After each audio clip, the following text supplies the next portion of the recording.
to the greatest gathering in Derby on the British Pullman luxury train. We started our day at London Victoria Station with a seasonal refreshment. This was strawberry gin and English sparkling wine. And then it was onto the platform to witness the Pullman in all of her glory. So we were in the Gwen carriage, which was about halfway down the train, so we got to have a good look at some of the other carriages through the windows, and they're all so different. But Gwen used to be part of the Brighton Bell at one time, which we learnt all about from our steward Mitch. So the train set off, and before long we were saying goodbye to London and hello to an ice-cold peach Bellini. Followed by the most delicious pastry I've ever had. I'd already taken a bite out of it before I started filming. A granola bowl, more Bellini, and the pièce de résistance, Eggs Benedict. Ooh, baby.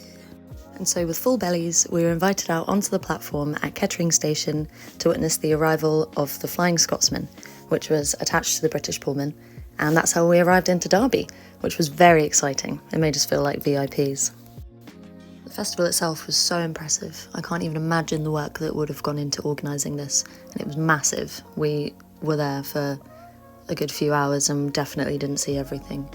And here is footage of me not following the rules that I always give to guests, which is to bring a change of shoes, because the ground was incredibly uneven and I was full of regret. And not only did we get to see so many amazing locomotives from all over the world, past and present, there was also a very sassy robot named Titan, who I will never forget. I think he was singing Tom Jones at this point, and sort of beckoning towards children who did not want to get near him, and I understand. All in all, it was a wonderful day out, but all that walking in 24-degree heat is thirsty work, so luckily, when we got back on board, it was time for a champagne reception.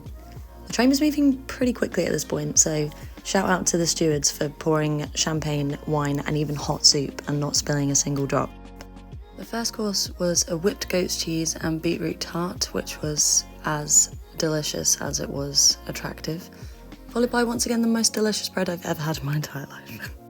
And I failed to capture any footage of the Isle of Wight tomato and basil soup because I was too busy capturing this cinematic shot of a seagull walking along a wall. You're welcome. And speaking of cinematic shots, this was the chalk stream trout with potatoes, peas, and an expertly poured cream sauce. And as you can probably tell, I'm not an influencer by any stretch, but I think it's a good sign that this is all the content that I got, because the last few hours of the journey were spent drinking wine and chatting with the other passengers. It really was the most amazing day, and I'm already saving up for another journey. Maybe next time I'll remember to actually get some content. Okay, bye!